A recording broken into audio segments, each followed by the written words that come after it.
Oh man, I feel like I've played a lot of Quake recently. Back in June, the original milestone first-person shooter Quake turned a quarter century, and to celebrate, I promptly reinstalled it with the source port Quakespasm and blasted my way through the game in between working on my previous videos. I had no real intention to cover it here on my channel because I didn't really grow up with Quake, and I actually played Quake 2 first, along with playing Doom on my computer class in high school.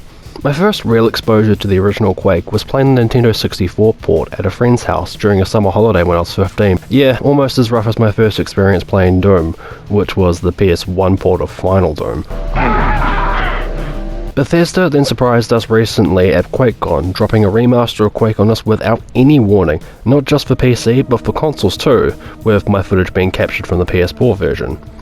This remaster comes from Night Dive Studios, responsible for remastering other classics like Turok, Doom 64, and Blood. And say what you want about Bethesda, but I love that they're willing to give these older games some love, like how they released ports for the original Doom 1, 2, and 3 not long before Doom Eternal launched. Who's laughing now?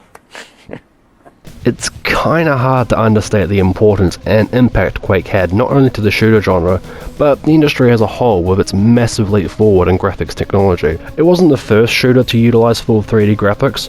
Terminator Future Shock, developed by Bethesda, actually did it the year before in 1995. Yeah, Duke Nukem 3D wasn't actually 3D. I ain't afraid of no Quake. The key difference between Terminator and Quake is that id Software's engine managed to replicate the speed and intensity of Doom's action in full 3D, while the former was a bit more on the slow side.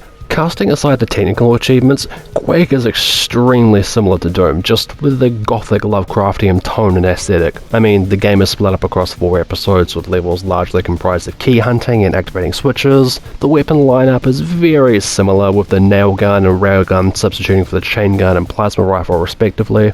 Most of the enemies also share similar design philosophies to Doom, grunts being the zombie men, scrags being cacodemons, fiends are annoying pinkies that can jump, knights being barons, wars are even worse revenants, shamblers fill in for the cyber demons, and ogres are just... Buster!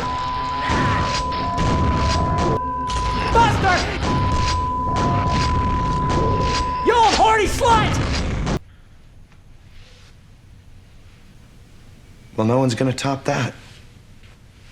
Not that there is anything inherently wrong with these similarities, as it was clearly a successful formulator for game design, and Quake to this day boasts some of the best levels in old school shooter design. I just find it fun to point out these similarities between two of id's arguably most successful games. Some might say that this was the high point for id Software in terms of design until Doom 2016, before John Romero left the studio, but I pretty much enjoy all of their games. Rage was fine, I guess. Our radio tower up on the hill stopped working. We need someone to fix it. If there is one notable difference between Doom and Quake that I could point out, is that Quake seems to be a lot fonder of using traps to kill the player. Not monster closets like Doom, I mean actual traps like pits of death and environmental obstacles. It's also amazing the difference adding falling damage can make. Even though I personally prefer Doom, I can't deny that Quake is still one hell of a good game all these years later, and without Quake we likely wouldn't have got that other gaming milestone that was Half-Life. They're waiting for you, Gordon, in the test chamber. So what exactly does this Quake remaster entail content-wise, and what makes this a remaster instead of just a port? Well, let's talk about it, shall we? I'll get it out of the way now that I legitimately think this package is a steal for the amount of content it contains. It's $15 here in New Zealand and $10 in the US. For your hard-earned cashy money, you get the entirety of the original game, both of the expansion packs from 1997, Scourge of Armageddon and Dissolution of Eternity, plus 2 new expansion packs and Machine Games, the studio behind the Wolfenstein reboot, called Dimension of the Past and Dimension of the Machine, which I'll get into later. Unless you're a seasoned Quake player, you could be looking at close to 15 hours of content to blast through here. That's $65 cheaper and 15 hours shorter than The Last of Us Part 2, without all of the misery. I am very angry and upset.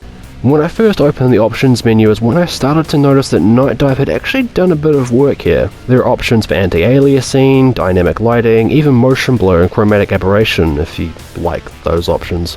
An amusing toggle is also included for high resolution and pixelated low resolution to mirror how it looked back on old hardware in 320x320. It also includes texture smoothing, though I have more of a fondness for the pixel software look. It was when I noticed the model interpolation and enhanced model options and started toggling these during the gameplay that I noticed the changes that make this a remaster. I admit I didn't actually notice these changes at first due to the fast nature of Quake's gameplay, but when the dust settled I took to properly looking at the updated character models. Night Dive have gone over all of the in-game models, enemies and weapons alike, and remade them with a much higher polygon count.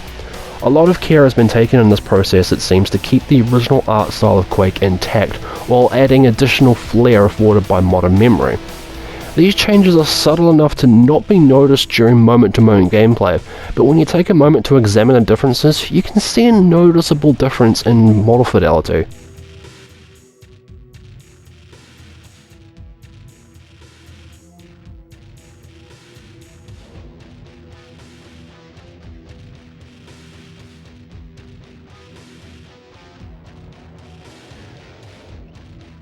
The animation work seems to be revised here too, with additional frames added to character movements to make them appear more natural in motion and less jittery like they originally were. Okay, it's not 100% perfect, but you gotta love a bit of jank sometimes.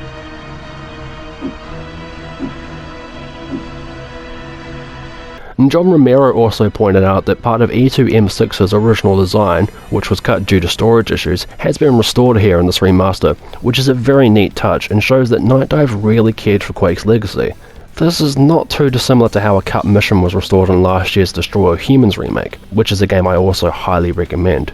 Outside of the technical improvements made in the release, for me personally, it's the additional level content that I was most curious in checking out, both because I'd never played the original expansion packs, and I was curious to see how the new levels stacked up by comparison.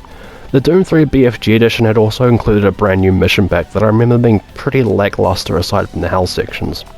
The first expansion pack, Scourge of Armageddon, is probably my favourite out of the whole bunch, for a few reasons.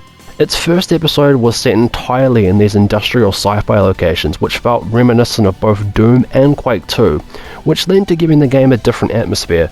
The music really reinforced this too, as it's pretty much the complete opposite of Quake's original score that was more ambient. This music, however, again, feels reminiscent of Doom and Quake.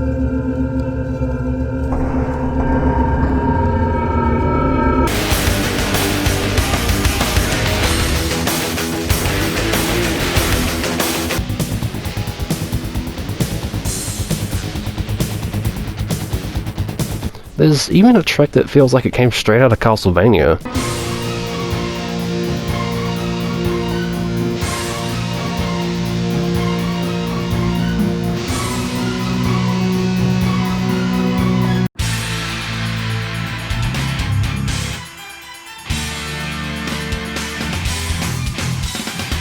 There are a couple of new enemies added into the mix that honestly don't really do too much to shake up the combat loop, like Doom 2's additions did, but it's okay because you literally get to wield Thor's hammer, which is about as ludicrous as it sounds. A new item is thrown in too that lets you spawn monsters in to help you, though it doesn't work quite as well as I think it's meant to, since the AI has pretty broken pathfinding. I will admit that it was pretty awesome seeing a shambler going to town on something that wasn't me for a change. The second expansion, Dissolution of Eternity, in a lot of ways is a bit more of the same, but that's not to say it didn't try anything new. There are new ammo types for your weapons, a few new enemies, and effort has been made to try and push the level design variety. The last expansion pack added to this remaster, Dimension of the Machine, is, without question, the real highlight. In a lot of ways it's similar to the popular Quake mod Arcane Dimensions, in the sense that the levels showcased here really pushed the engine beyond the scope of what was possible back in 1996. There was increased scale to the architecture of the vistas, and just a much larger variety in terms of the types of locations you'll explore in this expansion, from stunning castles to grimy industrial areas to a main hub that feels reminiscent of the original Silent Hill, and even that one bit from the first Tomb Raider. There were times I almost forgot that I was playing Quake, due to the sheer scene complexity of some of the levels, which honestly almost rival some of the stuff that was done with the Quake 2 engine. I think it's a cool way of showing how far we've come with this expansion, pushing the graphics as they do here. I mean, I guess they could have added ray tracing, but I don't really think RTX would lend itself as well here as it did in the Quake 2 RTX update, since that game has an entirely sci-fi aesthetic. This might be a rare case where I honestly can't find anything here to complain about. I mean, any criticisms I could make about Quake as a game would be redundant, as this is a remaster, not a remake, and like I mentioned earlier, for the low asking price this package is going for, I feel like your money wouldn't be wasted in any way.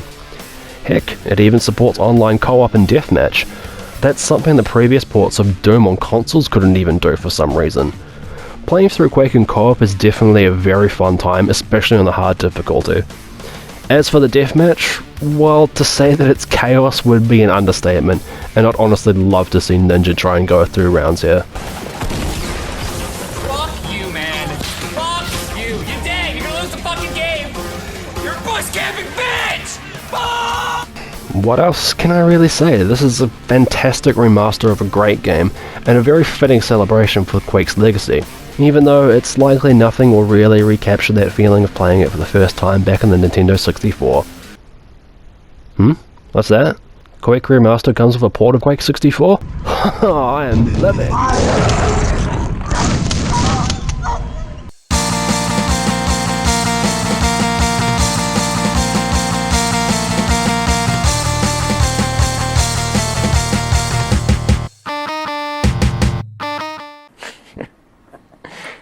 Yes, I was in the chess club.